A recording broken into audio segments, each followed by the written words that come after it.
Morning, everyone. The public outcry toward the president's dangerous ban over the weekend was massive, and the president is clearly eager to shift attention away. You notice that every time something gets hot, he changes the subject. He changes the subject. He's an illusionist.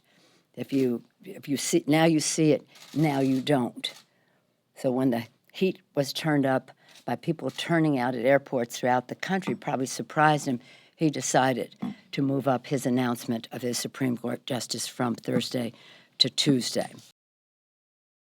President Lincoln said, public sentiment is everything. And the more the public shows that they are aware of what is happening, the more they hold us all accountable, Democrats and Republicans alike. This isn't political. This is about America. It's about a patriotic duty to be informed and to weigh in and hold people accountable whose decisions affect their lives. So that is what lifted my spirits, the Women's March, and certainly not the inauguration. But the fact is, they're necessary. So there should be no doubt in anyone's mind as to where we are on the sanctions. They're not there. Somebody said, what was the statement? They said, if they reduce their nuclear arsenal, then we'll lift the sanctions. Sanctions have nothing to do with their nuclear arsenal. They have to do with their military aggression. And that's where the relationship is.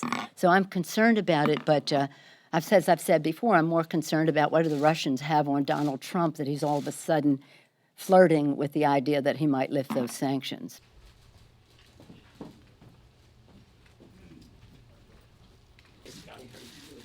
Morning, everybody. You know this is not a Muslim ban. If it were, I would be against it. We are a tolerant, pluralistic country. We are and we will be. It's really important. The bill we passed last year, if you recall, after the Paris shooting, it became clear to us that one of the terrorists infiltrated the refugee population coming from Syria. So we wanted to make sure that didn't happen here in this country. That's just sort of like national security 101. And then when we inquired among our professionals at Homeland Security and the FBI, can you properly vet these people to make sure that this doesn't happen in America? They said, no, we can't. And so that's why we passed legislation with 289 votes, big bipartisan bill, saying let's pause this program until we can figure out how to get it right. That's effectively what this is about. I know Prime Minister Turnbull, he was in my office a couple months ago. He's a very important ally. Australia is a very essential ally. They are and they will continue to be. I think it's important that presidents and prime ministers, heads of state, are able to have candid and private conversations with one another.